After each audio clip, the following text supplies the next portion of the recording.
daylight in Delhi is extremely painful and unfortunate. The way democracy has been muzzled, killed in broad daylight is for everyone to see. This is BJP's new India.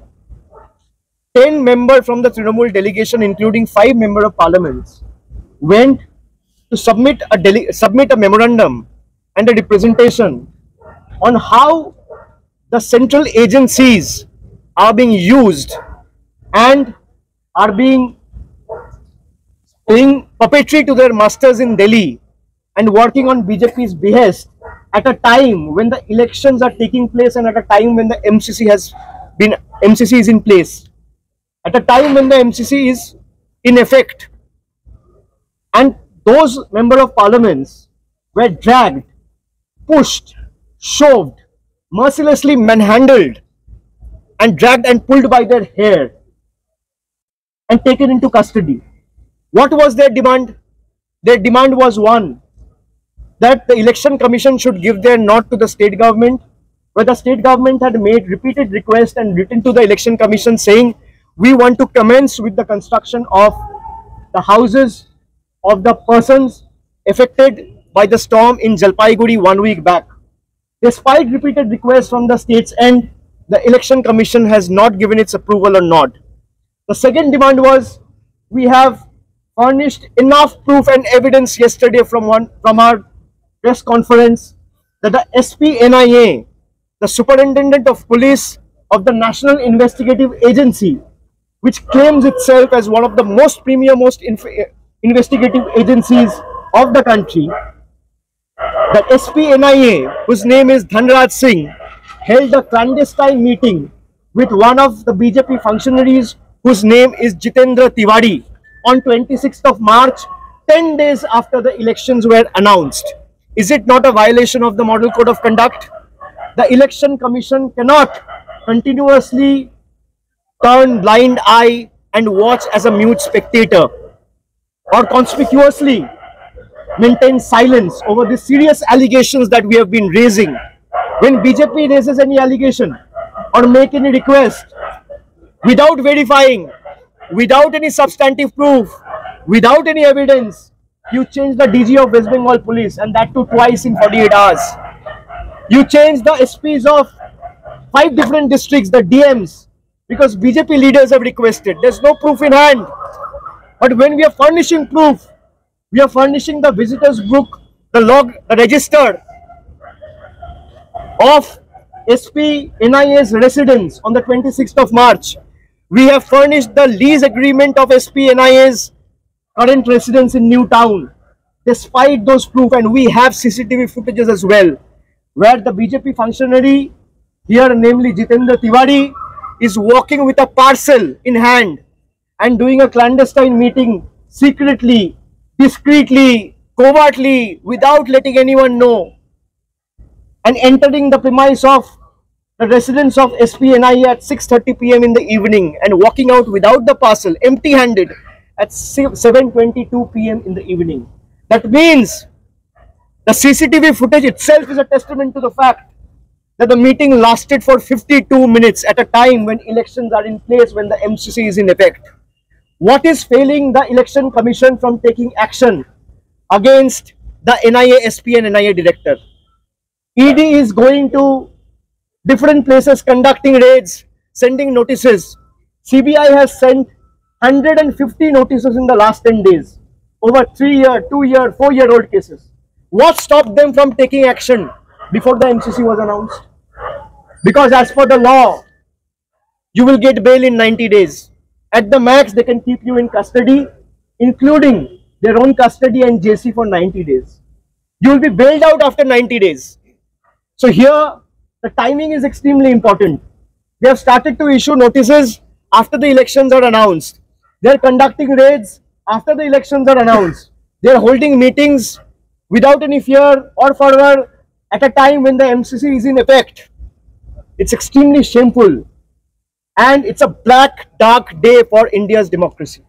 I think democracy has been killed today by what I have seen in the footages that the media has ran since the evening.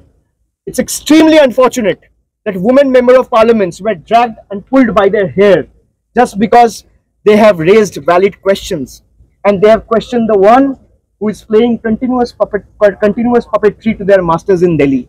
Election Commission must act. Election Commission must change the ED director. Election Commission must change the CBI director if it has to prove its neutrality, if it has to prove that it's not biased, if it has to prove it's impartial, it has to change the NIA director as well. Because they are the proof and still you are not taking action. The Prime Minister is talking about fighting against corruption. And you have the most corrupt element of the country, people like Ajit Pawar, who are accused of 70,000 crore rupees scams.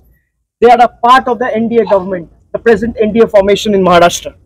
Ajit Pawar is the Deputy Chief Minister of the Maharashtra government, who is the blue-eyed boy of the BJP top brass now. On the other hand, you have Arvind Kejriwal, who is behind bars because he failed to bow. He didn't bow down. He didn't budge an inch from his fight. So it's for the people of the Kolkata আমরা দোষ দিই না, তার কারণ কোথা থেকে এই কাঠিগুলো কলকাঠিগুলো নাড়ানো হয় আপনারা জানেন। এই যে গরিব মানুষ ক্ষতিগ্রস্ত, রাজ্যপাল তো গেলেন জলপাইগুড়িতে, কিন্তু এই যে 1500 লোকের বাড়ি এখনো পর্যন্ত হয়নি, রাজ্যপাল 10 দিনে লিখেছে কেন্দ্রকে বা ইলেকশন কমিশনকে। তার কারণ কেন্দ্র চায় না মানুষের বাড়ি হোক, কেন্দ্র চায় না ঝড়ে ক্ষতিগ্রস্ত পরিবারগুলো মাথায় ছাদ ফিরে পাক। রাজ্যপালকে উপর থেকে যা বলে দেওয়া হবে তাই করবে, তারও বাধ্যবাধকতা আছে। এটাই দেশের গণতন্ত্র, এটাই মোদিজির নতুন ভারত, যেখানে ইলেকশন কমিশন প্রমাণ থাকার পরেও এনআইএর বিরুদ্ধে ব্যবস্থা নেবে না, আর বিজেপি অভিযোগ করেছে বলে বাংলার ডিজিকে চেঞ্জ করে দেবে। এটাই ইলেকশন কমিশন এবং তার প্রকৃত চেহারা। তাহলে কি রাজ্যপালের কাছে আশ্বস্ত হচ্ছেন? না, উনি আমরা যে কথাগুলো বলেছি উনি আমাদের সাথে সহমত প্রকাশ করেছেন। উনি আমাদের বলেছেন যে 100 দিনের কাজেও, আমি যখন অক্টোবর মাসে এখানে এসেছিলাম আমাদের প্রতিনিধি দল, তখন উনি বলেছিলেন 24 ঘন্টার মধ্যে আমি এটা নিয়ে গিয়ে টেক আপ করবো সেন্ট্রাল গভর্নমেন্টের সাথে, এবং সেন্ট্রাল গভর্নমেন্টে আমি এই বিষয়গুলো জানাবো এবং আমার যতদূর ক্ষমতা রয়েছে আমি এটা নিয়ে টেক আপ করে যত দ্রুত এই সম্ভব এই জট মেটে এবং এর সমাধান প্রতিকার নিরসন হয় আমি দেখব। উনি আজকে বলেছেন যে আমি 24 ঘন্টার মধ্যে টেক আপ করেছিলাম, আমাকে আশ্বস্ত করা হয়েছিল যে 100 দিনের মানুষের টাকা ছেড়ে দেবো, তারপরও কেন ছাড়েনি আমি জানি না। তবে আপনারা যে দাবিগুলো রাখছেন অত্যন্ত ন্যায্য, ন্যায়সম্মত। আমি এটা আগামীকালই ইলেকশন কমিশনের সাথে টেক আপ করব এবং সবার অধিকার আছে, লেভেল প্লেইং ফিল্ড। উনি ফেয়ার প্লেতে বিশ্বাসী, উনি চান শান্তিপূর্ণ ফেয়ার নির্বাচন হোক, আর ফেয়ার নির্বাচন তখনই হবে যখন ইলেকশন কমিশন ফেয়ার হবে। ইলেকশন কমিশন যদি বিজেপির হাতের পুতুল হয়ে থাকে তাহলে নির্বাচন কোনোদিন ফেয়ার হবে না।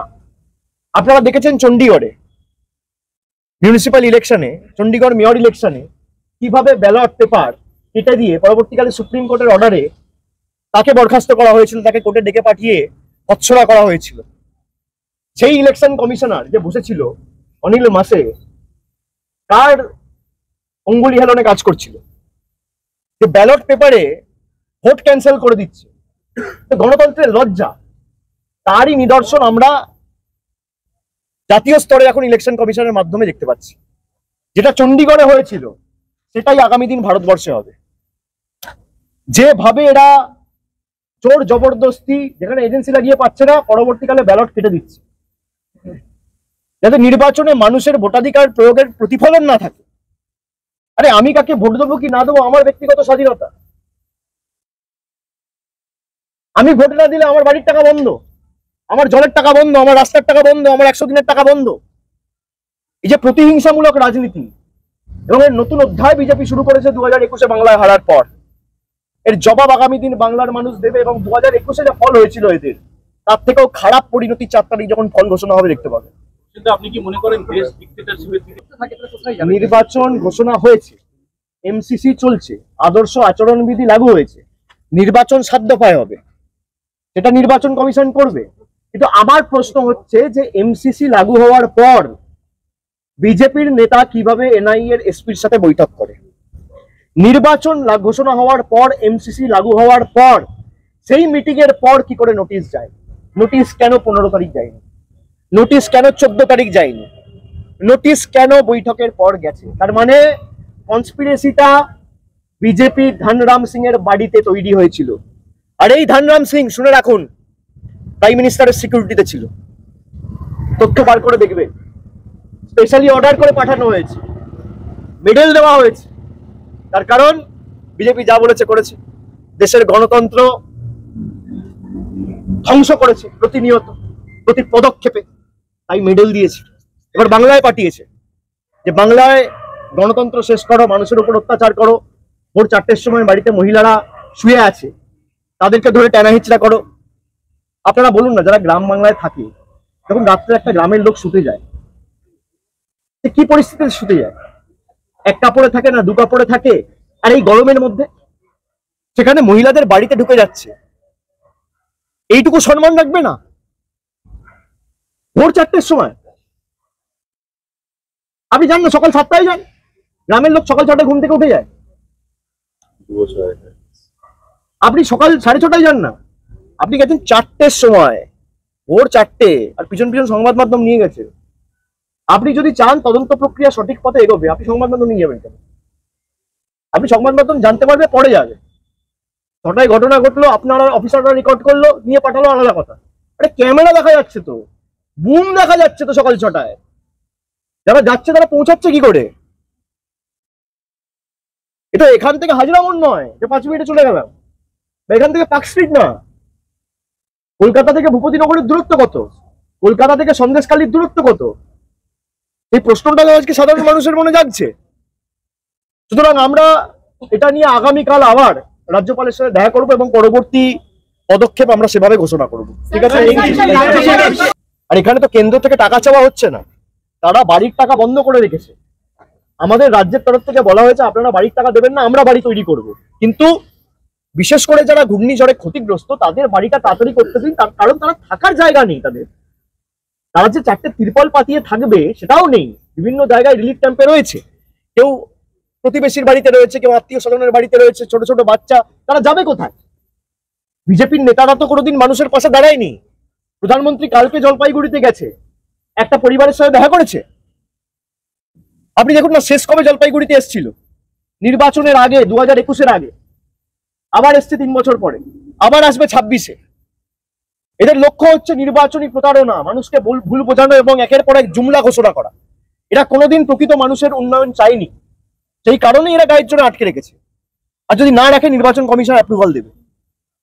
নির্বাচন কমিশন জানে অ্যাপ্রুভাল দিলে বাড়ি তৈরি করার কাজ শুরু হবে, আর যদি বাড়ি তৈরি করার কাজ শুরু হয় তাহলে মমতা ব্যানার্জি সরকারের জনপ্রিয়তা বাড়বে, মানুষ মমতা বন্দ্যোপাধ্যায়কে ভালো চোখে দেখবে, মমতা বন্দ্যোপাধ্যায়কে আরো বুকে আগলে রাখবে। সেই কারণে নির্বাচন কমিশন ইচ্ছাকৃতভাবে বাড়ির টাকা যাতে বাংলার মানুষ না পায় অনুমতি দিচ্ছে না। তাহলে আর কি কারণ হতে পারে? আপনাদের কাছে যদি অন্য কোনো কারণ থাকে আপনারা বলুন। রাজ্যপাল আজকে পিংলায় গেলেন, সেখানে গিয়ে আবার রিপোর্ট গেছেন এবং রাজ্যপালের সাথে কথা বলে আমরা ঠিক করবো। আমরা তো বললাম ওনারও বাধ্যবাধকতা রয়েছে। উনি আমাদের যে বক্তব্যগুলো রয়েছে বা আমাদের যে অভিযোগগুলো রয়েছে, উনি মনে করেন প্রত্যেকটা দাবি ন্যায্য এবং ন্যায়সম্মত। উনি আমাদের সাথে এগ্রি করেছেন এবং উনি এগ্রি করে বলেছেন আমি কালকে এটা ইলেকশন কমিশনের সাথে টেক আপ করব। যদি উনি কোন রকম সদার্থ উত্তর না পায় বা আমরা কোনো ইতিবাচক পদক্ষেপ রাজ্যপালের তরফ থেকে দেখতে না পাই বা ইলেকশন কমিশনের তরফ থেকে দেখতে না পাই, পরবর্তী কর্মসূচি আমরা আগামীকাল এখান থেকেই ঘোষণা করব।